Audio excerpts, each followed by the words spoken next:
نحمدہ ونصلی علی رسولہ مکتوب نمبر 232 عبدالرحیم خانہ کی طرف لکھا ہے۔ کمینی دنیا کی حقیقت اور اس کی ردی زیبائش کی برائی میں، اور اس کمینی دنیا کی محبت کے دور کرنے کے علاج میں اور اس کے مناسب بیان میں، حضرت حق سبحانہ و تعالی حضرت سید المرسلین علیہ وعلی آلہ من الصلوات افضلھا ومن التسلیمات اکملھا کے طفیل ناپسندیدہ کمینی دنیا کی حقیقت اور اس کی گھٹیا زیب و زینت اور آرائش کی برائی کو آپ کی نظر بصیرت میں آشکارا اور منکشف کر کے آخرت کے حسن و کمال کو، جنت کے باغات اور نہروں کی تر و تازگی اور ان میں پروردگار جل سلطانہ کے دیدار کی زیادتی جلوہ گر فرمائے، تاکہ اس جلد زوال پذیر کمینی دنیا سے بے رغبتی حاصل ہو کر عالم بقا کی طرف، جو مولا جل سلطانہ کی رضا کا مقام ہے، توجہ میسر آئے۔ جب تک اس کمینی دنیا کی برائی واضح نہ ہوگی، اس کی گرفتاری سے خلاصی پانا محال ہے، اور جب تک اس دنیا کی گرفتاری سے خلاصی میسر نہ ہو جائے، فلاح اور نجات اخروی کا حاصل ہونا دشوار ہے۔ حب الدنیا رأس کل خطیہ، دنیا کی محبت تمام خطاؤں کی جڑ ہے، طے شدہ فیصلہ ہے، اور چونکہ علاج بالضد ہوتا ہے، اس لیے کمینی دنیا کی محبت دور کرنے کا علاج آخرت کی نعمتوں کی رغبت دلانے پر اور روشن شریعت کے احکام کے موافق اعمال صالحہ بجا لانے پر وابستہ ہے۔ حضرت حق سبحانہ و تعالی نے دنیا کی زندگی کو 5 بلکہ 4 چیزوں پر منحصر فرمایا ہے، چنانچہ ارشاد ہے، اعوذ باللہ من الشیطان الرجیم، انما الحیاۃ الدنیا لعب و لہو و زینۃ و تفاخر بینکم و تکاثر فی الاموال والاولاد۔ دنیا کی زندگی محض کھیل تماشا اور زینت اور ایک دوسرے پر فخر کرنا اور اموال اور اولاد میں زیادتی کرنا ہے، لہٰذا لازمی طور پر جب اعمال صالحہ میں مشغول ہوں گے تو اس کا جزو آدم جو لہو و لعب یعنی کھیل اور تماشا ہے کم ہوتا جائے گا، اور ریشمی لباس اور سونے چاندی کے استعمال سے، جن پر عمدہ اور اعلیٰ درجہ کی زینت کا مدار ہے، پرہیز کرنے لگتا ہے، اور اس کا دوسرا جز جو زینت ہے زوال پذیر ہو جاتا ہے، اور جب یقین ہو جائے کہ خدائے عز و جل کے نزدیک فضیلت و کرامت پرہیزگاری اور تقوی پر موقوف ہے، نہ کہ حسب و نسب پر، تو وہ فخر سے باز رہتا ہے، اور جب وہ جانتا ہے کہ اموال اور اولاد کی بیجا محبت حق سبحانہ و تعالی کے ذکر سے مانع ہے اور اس کی پاک اور بلند بارگاہ سے روکنے والی ہے، تو مجبوراً ان کے حصول کی زیادتی میں کمی کر دیتا ہے، بلکہ ان کی زیادتی کو معیوب شمار کرتا ہے۔ غرض ما آتاکم الرسول فخذوہ وما نہاکم عنہ فانتہوا، جو کچھ رسول تمہارے پاس لایا اس کو پکڑ لو، اور جس سے منع کرے رک جاؤ، کئی لا یضرکم شیئا، تاکہ کوئی چیز تم کو ضرر نہ پہنچائے۔ باقی مقصود یہ ہے کہ میاں شیخ عبدالمومن بزرگ زادہ ہیں، تحصیل علوم کی تکمیل کے بعد صوفیہ کے سلوک میں مشغول ہیں، اور راہ سلوک میں عجیب احوال کا مشاہدہ کرتے ہیں۔ بشری ضرورت جو اہل و عیال کی وجہ سے پیدا ہو گئی ہے، ان کو بے اختیار اور مضطرب کر رہی ہے۔ یہ فقیر اس بے چینی اور پریشانی کو دور کرنے کے لیے آپ کی جناب میں ان کی رہنمائی کرتا ہے۔ من دقا باب الکریم یفتح، جس نے کریم کا دروازہ کھٹکھٹایا وہ دروازہ کھول دیتا ہے۔ والسلام۔ اللہ تعالیٰ ہمیں اس کی سمجھ عطا کر دے۔ اللہ تعالیٰ ہم نے جو پڑھا ہے سنا ہے اس پہ اللہ تعالیٰ عمل بھی کرنا آسان کر دے۔ تو یہ خط دنیا کے بارے میں تھا اور دنیا کی مذمت کے بارے میں تھا۔ تو اصل میں تو یہ ہے کہ ہمارے اندر سے دنیا کی محبت نکل جائے، اس دنیا میں ہی رہنا ہے، اس دنیا میں ہی زندگی گزارنی ہے، تو لیکن اس دنیا کی محبت کو دل میں آنے سے بچانا ہے۔ اور دنیا میں دل کی محبت کے ہونے کی نشانی کیا ہے کہ انسان دنیا کمانے میں حلال اور حرام کی تمیز اس کے اندر سے ختم ہو جائے۔ حلال آ رہا ہے تو بھی ٹھیک ہے، حرام آ رہا تو بھی ٹھیک ہے۔ تو یہ چیز دنیا کی محبت کی نشانی ہوتی ہے کہ انسان اللہ تعالیٰ کے احکامات کی پرواہ کرنی چھوڑ دے دنیا کے معاملات کے اندر۔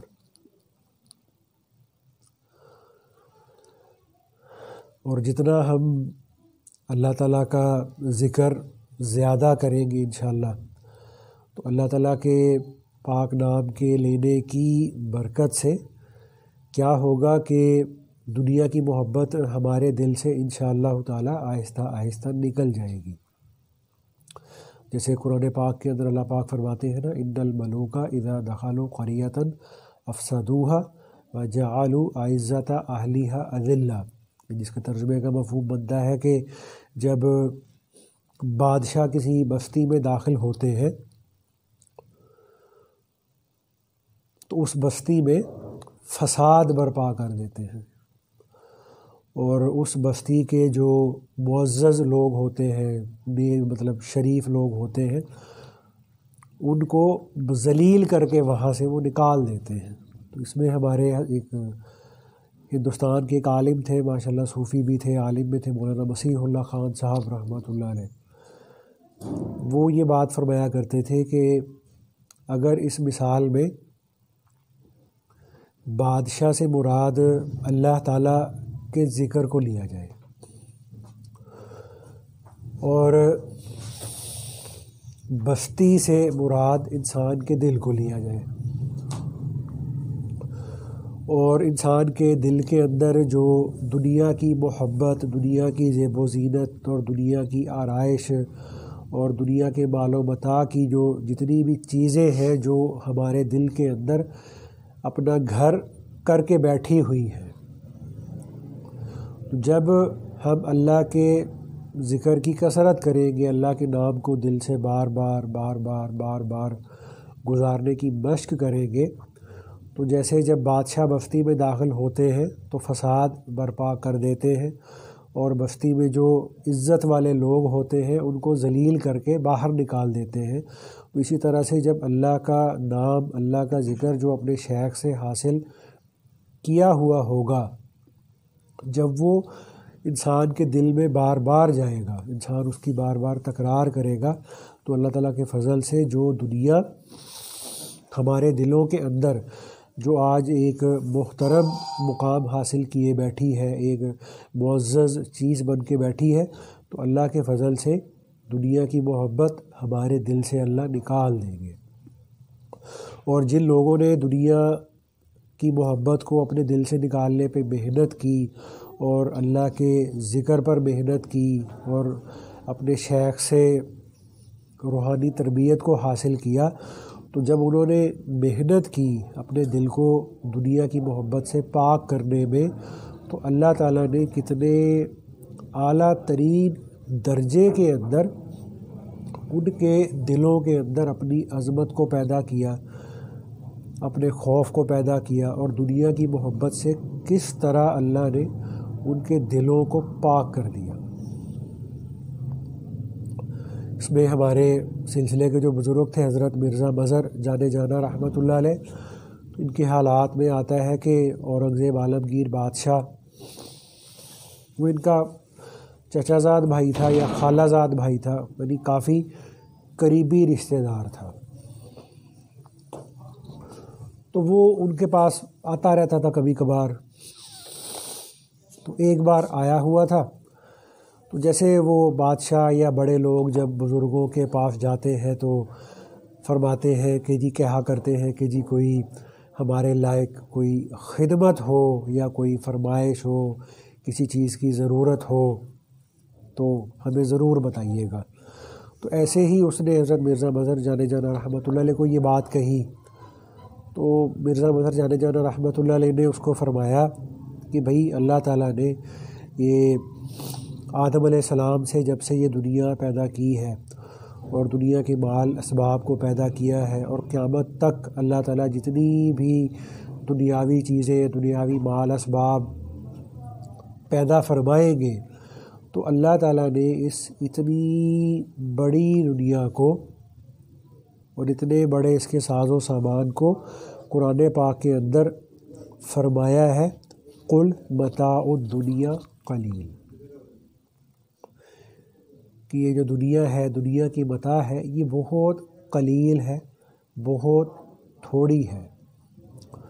اور پھر کہا کہ اس اتنی بڑی دنیا کو اللہ تعالیٰ نے جو قلیل فرمایا ہے، تو اس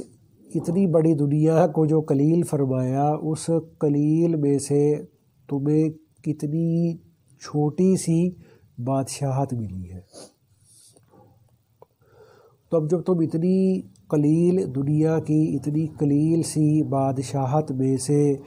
میری کوئی فرمائش پوری کرو گے، میری کوئی ضرورت پوری کرو گے یا مجھے ہدیہ دو گے، تو اتنا قلیل لیتے ہوئے مجھے شرم آتی ہے کہ مجھے تم سے کسی بھی چیز کی ضرورت نہیں ہے۔ اور ایک دو موقع پہ ایسے ہی اس نے کہا کہ حضرت میرے لائق کوئی خدمت ہو تو بتائیے گا۔ تو مرزا مظہر جانے جانا رحمۃ اللہ علیہ کے دل میں چونکہ نہ دنیا کی عظمت تھی، نہ دنیا کی محبت تھی، نہ دنیا کے بڑے بڑے عہدے والے، اقتدار والے، حتیٰ کہ بادشاہوں تک کا کوئی بھی دل کے اندر رعب اور دبدبہ نہیں تھا۔ تو جب اس نے کوئی فرمائش کی تو فرمایا کہ ہاں ایک فرمائش ہے کہ آئندہ میرے پاس مت آنا، آئندہ میرے پاس مت آنا۔ اب یہ دل کے، اب یہ کوئی صرف ڈائلاگ نہیں ہے کہ ڈائلاگ کہہ کے اور غائب ہو گئے ہمیشہ کے لیے، کہ وہ اصل میں دل کے اندر اللہ کا نام، اللہ کی عظمت، اللہ کی بڑائی، کبریائی اس حد تک اتری ہوئی تھی، رچ بس چکی تھی کہ سامنے چاہے بادشاہ بھی ہوتا تو اس بادشاہ کی بھی کوئی حیثیت نہیں تھی۔ صحیح ہمارے سلسلے کے بزرگ تھے حضرت ابو الحسن خرقانی رحمۃ اللہ علیہ، تو ایک دفعہ یہ غالباً افغانستان یا روس کی طرف کے علاقے کے رہنے والے تھے، سردی بڑی ہوتی تھی، تو ایک دفعہ کچھ دھوپ نکلی ہوئی تھی، تو جو خانقاہ کے رہنے والے تھے وہ کوئی دریا جھاڑ رہے تھے، صفوں کی صفائیاں کر رہے تھے۔ تو اور اس زمانے میں یہ ہوتا تھا کہ وہ مشہور تھا کہ لوگوں کے سروں میں نہ کوئی جوئیں وغیرہ پڑ جاتی تھی، تو وہ جوئیں جو تھی وہ مسجد کی صفوں دریوں میں بھی چلی جاتی تھی۔ تو انہوں نے کچھ لوگوں کو خانقاہ سے باہر بھیجا ہوا تھا کچھ دریا وغیرہ اور صفے وغیرہ صاف کرنے کے لیے۔ تو اتنے میں وہاں پہ شور مچ گیا کہ جی سلطان محمود غزنوی کی سواری اپنے جو ہے نا وہ درباریوں کے ساتھ اس طرف آ رہی ہے، خانقاہ کی طرف آ رہی ہے۔ تو باہر سے ایک آدمی دوڑتا ہوا آیا اور اس نے کہا کہ حضرت حضرت حضرت وہ سلطان محمود غزنوی ہماری خانقاہ کی طرف آ رہا ہے۔ تو وہ چونکہ وہ بادشاہ کے آنے کی خبر سن کے کافی وہ جیسے کہ آدمی بد حواس ہو جاتا ہے، تو ابو الحسن خرقانی رحمۃ اللہ علیہ نے فرمایا کہ بالکل کوئی حال نہیں تمہارا، مطلب میں سمجھا تھا کہ شاید تم نے کوئی بڑی جو پکڑ لی ہے مسجد کی دریوں میں سے، اور اس کے پکڑنے کی جو ہے نا وہ خبر مجھے سنانے آیا، آتا ہے تو آتا رہے، ہمیں کیا سے۔ تو وہ جب وہ اپنی جگہ بیٹھے رہے، اب وہ بادشاہ محمود غزنوی آیا تو اب یہ اس کے استقبال کے لیے بھی کھڑے نہیں ہوئے، اپنی جگہ بیٹھے ہوئے۔ تو بادشاہ کے اندر آنے کی، پاس آنے کی دل کے اندر کوئی ہیبت نہیں تھی، کوئی وقت نہیں تھی، یعنی اتنا جو دل تھا وہ اللہ کی عظمت سے پر تھا۔ اور بادشاہ کے آنے کی خبر کو سن کے کہہ رہے ہیں کہ میں نے سمجھا کہ شاید کوئی 2-4 بڑی جوئیں پکڑ لی تم نے، آتا ہے تو آنے دو، ہمیں کیا ہوتا ہے۔ اور آتا ہے کہ ہماری کتابوں میں لکھا ہوا کہ جب وہ آیا تو ابوالحسن خرقانی رحمۃ اللہ علیہ جیسے پہلے تو جیسے ہم چونکڑی مار کے بیٹھے ہوتے ایسے بیٹھے ہوئے تھے، جب سلطان محمود غزنوی ان کے سامنے آگے بیٹھا تو انہوں نے اپنی وہ جو چونکڑی مارنے والی جو پوزیشن تھی نا، اس کو ختم کر کے اپنی دونوں ٹانگیں اس کی طرف پھیلا دی۔ تو جتنی دیر وہ بیٹھا رہا اسی طرح اپنے پاؤں رکھے اس کی طرف۔ یہ پڑھنا بھی آسان ہے، کہنا بھی آسان ہے، سننا بھی آسان ہے،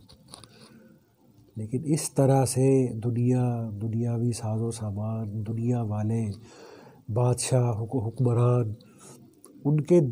دلوں سے ان چیزوں کی عظمت اور اہمیت اس طرح سے نکلی ہوئی تھی۔ ایسے ہمارے ایک دفعہ غالباً خواجہ خان محمد صاحب رحمۃ اللہ علیہ کی سوانح حیات میں یہ بات پڑھی تھی کہ خواجہ صاحب رحمۃ اللہ علیہ عصر کی نماز کے بعد وہاں خانقاہ میں ختم خواجگان ہوتا تھا، تو ختم خواجگان ہو رہا تھا، تو اس وقت میں نا وزیرستان کے اندر ہماری جو فوج ہے اس کا کوئی آپریشن وغیرہ ہو رہا تھا، تو ہمارے ملک کی آرمی کا ایک جنرل، وہ کوئی صوبے دار نہیں تھا، وہ میجر نہیں تھا، وہ کرنل نہیں تھا، وہ جنرل تھا، جو میرے خیال ملک میں میرے خیال کو 12-13 ہوتے ہیں یا 33-34 ہوتے ہیں پورے ملک میں۔ وہ ادھر سے اپنے جو ہے نا وہ فوج کی گاڑیوں کے ساتھ وہ وزیرستان جا رہا تھا، تو وہ رستہ ادھر سے ہی نکلتا ہے کنڈیا کی طرف سے، آگے میاں والی کی طرف سے، پھر آگے بنو ہے، پھر آگے سرحد شروع ہو جاتا ہے۔ تو اب وہ ہر وہ خانقاہ میں ایک وہ جیسے اتر تھلی سے تو بچنی ضروری تھی، لازمی تھی کہ جی ایک حاضر سروس جنرل ہے اور اپنی وردی میں ہے اور اپنی مخصوص گاڑی میں ہے اور اکیلا نہیں ہے، پیچھے اس کے ساتھ اس کی فوج کا پورا ایک دستہ ہے۔ تو اب وہ ہر کوئی جو تھا نا وہ خانقاہ میں نا ادھر سے ادھر لوٹ پوٹ ہو رہا تھا، تو اب خواجہ صاحب رحمۃ اللہ علیہ وہ ختم خواجگان کرا رہے تھے، اور ظاہر ہے کہ خانقاہ میں کافی سارے لوگ بھی تھے۔ بولا ان کی آواز تو کم کراؤ یار، یہ ہمارے مائک میں نہ جا رہی ہو، جہاں سے بھی آ رہی ہے۔ تو خواجہ صاحب رحمۃ اللہ علیہ نے یہ نہیں کیا کہ جی وہ ختم خواجگان کا عمل ہے اس کو جلدی جلدی مختصر کراؤ جی، اس کو ختم کرو جی، جنرل صاحب آئے ہیں جی، نہیں، وہ پیچھے اس کو جس جگہ پہ جگہ ملی وہ وہاں بیٹھ گیا، اور اس کے ادب و احترام میں یہ بھی نہیں ہوا کہ جی چلو بھی پیچھے ہٹو، تم بھی پیچھے ہٹو، تم بھی پیچھے ہٹو، تم بھی، جنرل صاحب کو آگے آنے دو، تشریف لائیے جنرل صاحب، ایسا بھی نہیں ہوا۔ خانقاہ میں بہت سارے سینکڑوں لوگ ہوتے تھے جب خواجہ صاحب رحمۃ اللہ علیہ ہوتے تھے، تو خواجہ صاحب رحمۃ اللہ علیہ نے اس جنرل صاحب کو ان کی باری آنے پہ ہی ملاقات کی، یہ نہیں تھا کہ جی ان کی خاطر جو ہے نا وہ جو بیچارے عام لوگ وہاں بیٹھے ہوئے ہیں جو روزانہ والے، ان کو پیچھے کر دو، آگے پیچھے کر دو، اور جنرل صاحب کو آگے لایا جائے، ان کو ان کے وقت پر ہی ٹائم۔ ایسے ہی ہمارے جو تھے نا مولانا ابوالحسن علی ندوی رحمۃ اللہ علیہ،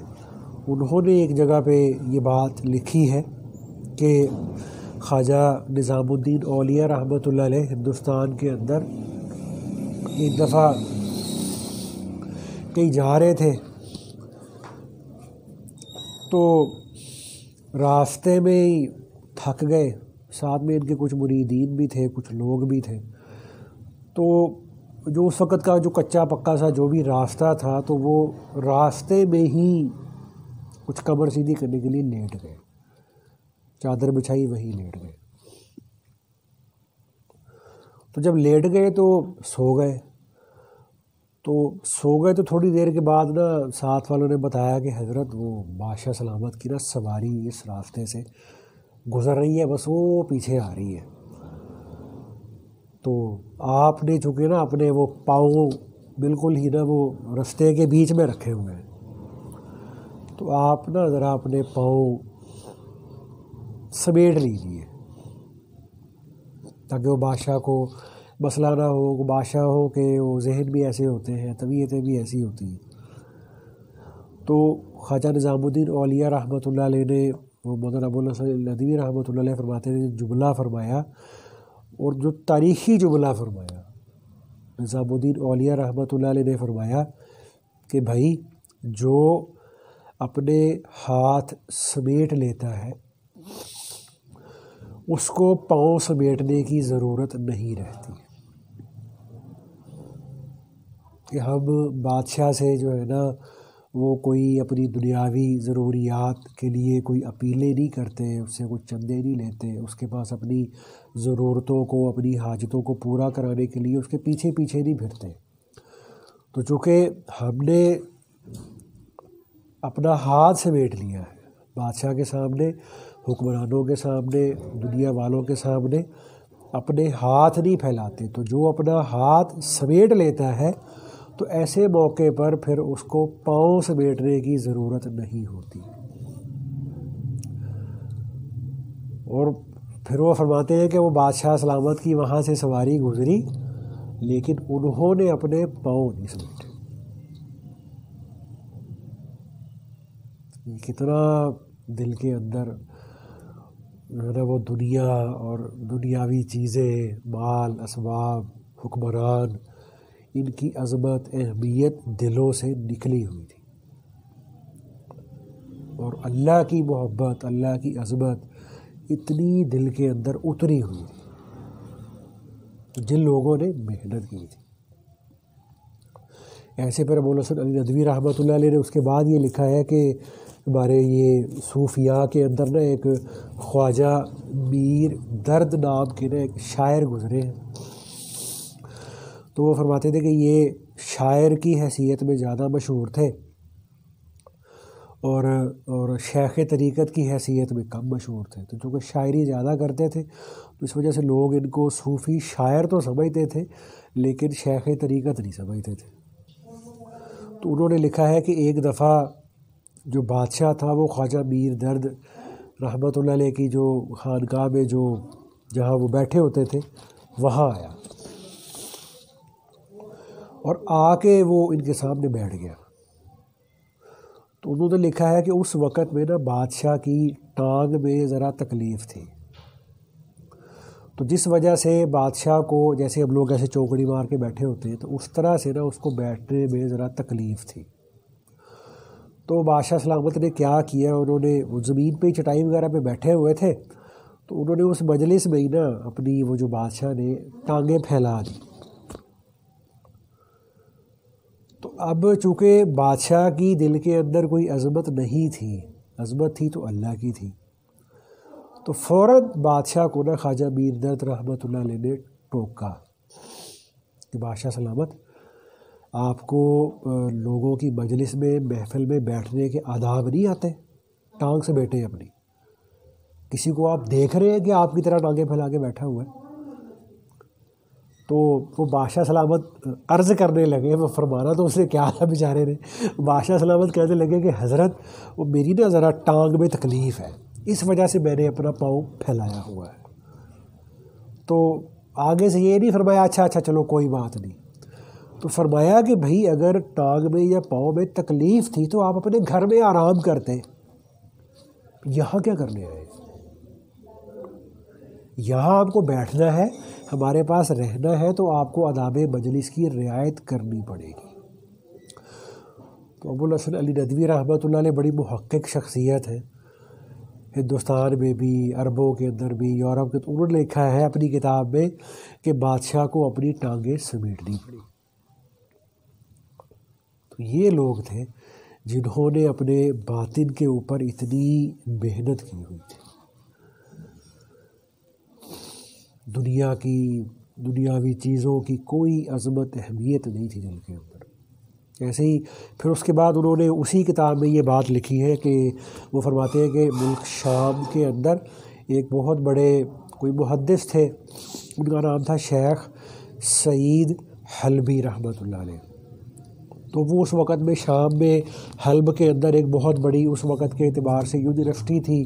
جامعہ اموی کہتے تھے اس کو۔ تو وہ وہاں پر اپنے طالب علموں میں، شاگردوں میں درس دے رہے تھے۔ تو درس دے رہے تھے تو درس کے دوران ہی جو اس وقت میں شام کا جو تھا گورنر، وہ ان کی اس درس کی مجلس میں آ گیا۔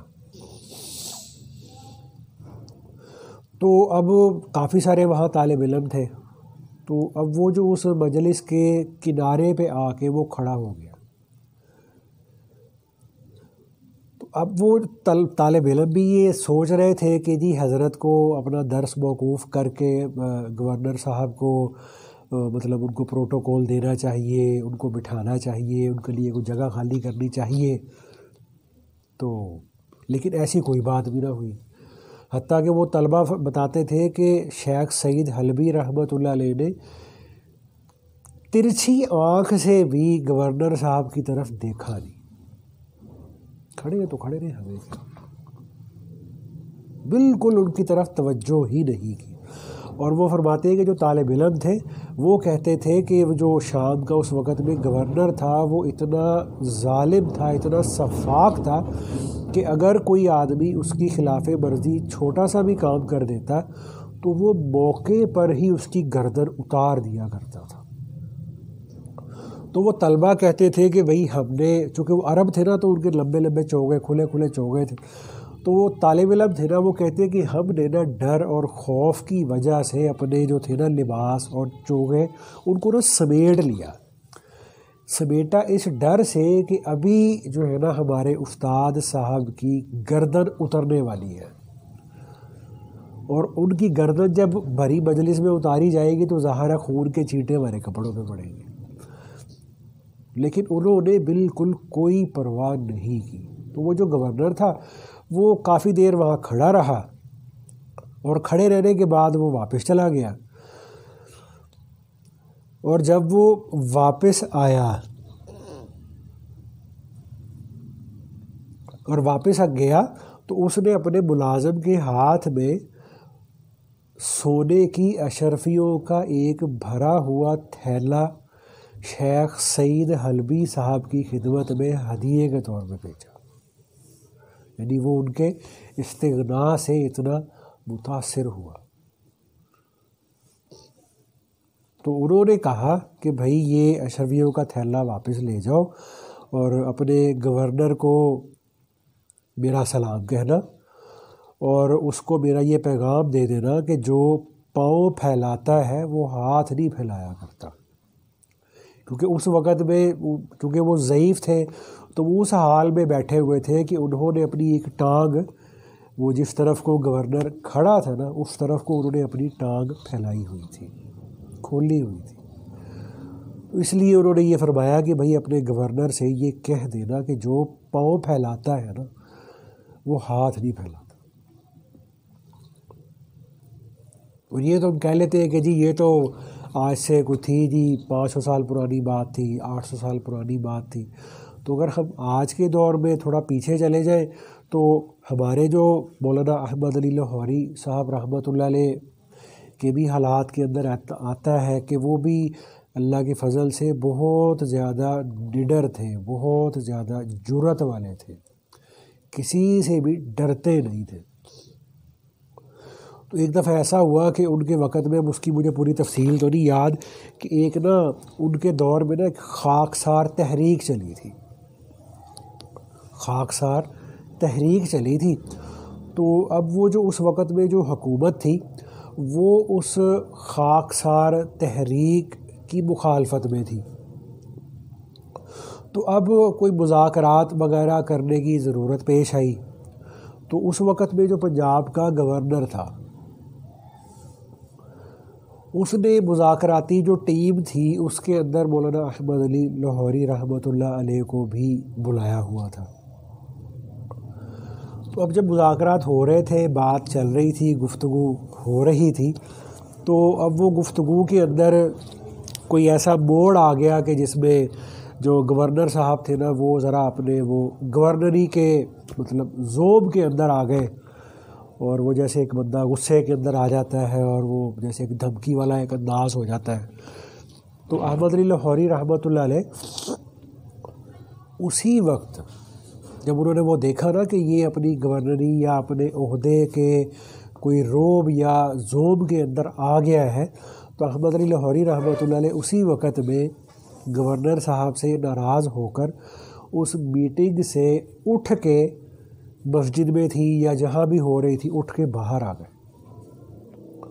اب وہ گورنر بھی تھا، چونکہ وہ تھا تو وہ بھی معتقد تھا اور اس نے ان کی پرانی زندگی کو دیکھا ہوا تھا،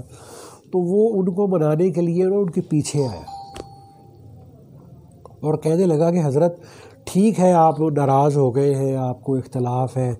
آپ اٹھ کے آ گئے ہیں، لیکن آپ یہ تھوڑا نا مہربانی فرمائیں کہ میری گاڑی آپ کو نا اپنے گھر چھوڑ آئے گی، آپ میری گاڑی میں چلے جائیں، میری گاڑی میں چلے جائیں۔ تو احمد علی لاہوری رحمۃ اللہ علیہ نے جو بات فرمائی، انہوں نے وہ گورنر صاحب کو یہ فرمایا کہ تمہاری گاڑی میں بیٹھنا احمد علی کے جوتے کی توہین ہے۔ یہ نہیں کہا کہ میری توہین ہے، علم کی توہین ہے، ٹھیک ہے، روحانیت کی توہین ہے، یہ ساری باتیں ریکارڈ پہ ہیں۔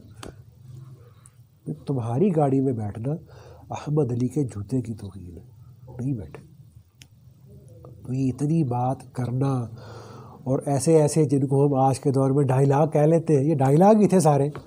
جو ان لوگوں نے اپنے اپنے وقت کے ظالم ترین بادشاہوں کے سامنے بولے۔ یہ کوئی اتنی نہیں ہے کہ جناب بس وہ ایک دفعہ منہ میں آ گیا اور حضرت کا بلڈ پریشر بڑھا ہوا تھا، حضرت جو ہے وہ جذبات میں یہ فرما گئے، ٹھیک، ایسا نہیں تھا، بلکہ دل کے اندر ایک اللہ کی عظمت اور ایک اللہ کا خوف اور ایک اللہ کی ہیبت اور ایک اللہ کی کبریائی وہ اتنی اتری ہوئی تھی کہ اس کے مقابلے میں یہ جو دنیاوی جتنی بھی چیزیں تھیں، وہ چاہے کس بھی درجے کی تھی، وہ کس بھی لیول کی تھی، وہ کتنے ہی زیادہ اقتدار اور اختیارات والی تھی، ان کی دلوں کے اندر کوئی اہمیت نہیں تھی۔ تو اللہ کرے یہ چیزیں ہمارے اندر پیدا ہو جائیں۔ یہ کوئی انٹرٹینمنٹ نہیں ہوتی کہ جی چلے آج ایک کچھ نئی 3-4 ورائٹیاں پتہ لگ گئی، چلو آگے سنائیں گے، آگے والوں کے بھی